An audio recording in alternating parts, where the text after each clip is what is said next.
যে কেন্দ্ৰীয় চৰকাৰ মোদী ডাঙৰীয়া আৰু অমিত শ্বাহ ডাঙৰীয়াৰ নেতৃত্বত অসমৰ মুখ্যমন্ত্ৰী হিমন্ত বিশ্ব শৰ্মা ডাঙৰীয়াৰ নেতৃত্বত এই ভিডিঅ'খন পাৰিত হৈ পেলাই আমাৰ যি অধিকাৰ সাংবিধানিক আৰু ৰাজনৈতিক যি অধিকাৰৰ কথা আছিল আৰু এই যি 6th শিডিউল মোৰ অটনমি মোৰ ফাইনেন্সিয়েল যি কেপাচিটি তাত কথা আছিল সেইটো সংযোজন কৰি পেলাই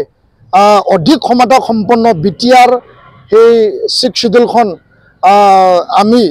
মজবুত বা শক্তিশালী হিচাপে গঢ় দিব পাৰিম তাকে আমি দৃঢ় বিশ্বাসী আৰু সেই হিচাপে আমি কাম কৰি আছোঁ আৰু আজি আলোচনা আটাইতকৈ গুৰুত্বপূৰ্ণ আছিল আৰু ফলপ্ৰসূ আৰু গৃহমন্ত্ৰী ডাঙৰীয়াক আমাক যি সময় দিলে তাৰ কাৰণে আমি গৃহমন্ত্ৰী ডাঙৰীয়াক ধন্যবাদ জ্ঞাপন কৰিছোঁ। ধন্যবাদ। নিখিল বড়ো ছাত্ৰ সন্থা এটা সজাতি দল আৰু বিটিআৰ প্ৰধান প্ৰমোদ বড়ো ডাঙৰীয়া আমাৰ দুয়ো MP অৰুণগৰা নাৰ্জাৰী ডাঙৰীয়া জয়ন্ত বসুমতাৰী ডাঙৰীয়া আমি একেলগে কেন্দ্ৰীয় গৃহমন্ত্ৰী মাননীয় অমিত শ্বাহ ডাঙৰীয়াক আমি কৃষ্ণ মেনন মাৰ্গ তেখেতৰ বাসভৱনত আমি মিলিত হৈছোঁ আৰু তেখেতক আমি সাক্ষাৎ কৰিলোঁ আৰু এই সাক্ষাতৰ প্ৰধান আমাৰ উদ্দেশ্য আছিল আৰু কথা এইটোৱে আছিল যে আগন্তুক 2025 মাৰ্চ মাহত 13, 14, 15, 16 চাৰিদিনীয়া বৰ্ণাঢ্য কাৰ্যসূচীৰে কোকৰাঝাৰ বডোফা উপেন্দ্ৰনাথ ব্ৰহ্মৰ জন্ম ঠাইত এই পবিত্ৰ জন্ম ঠাইত দত্তমাত নিখিল বড়ো ছাত্ৰ সন্থাৰ 57তম কেন্দ্ৰীয় অধিৱেশন হ'বলৈ গৈ আছে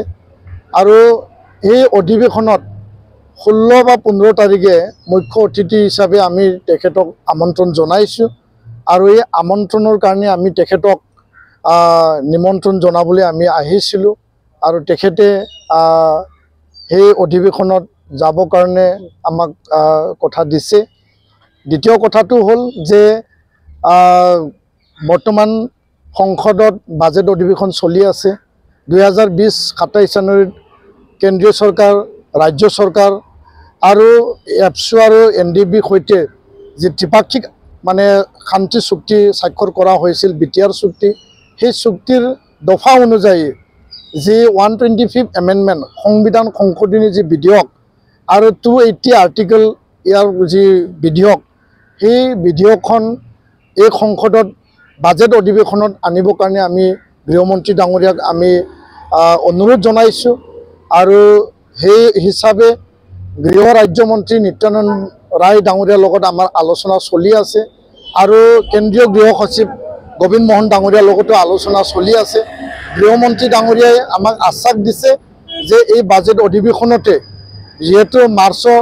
মাৰ্চ আৰু এপ্ৰিল মাহলৈকে বাজেট অধিৱেশন চলি থাকিব ইয়াৰ মাজতে এই বিধেয়কখন আনিবৰ কাৰণে তেখেতে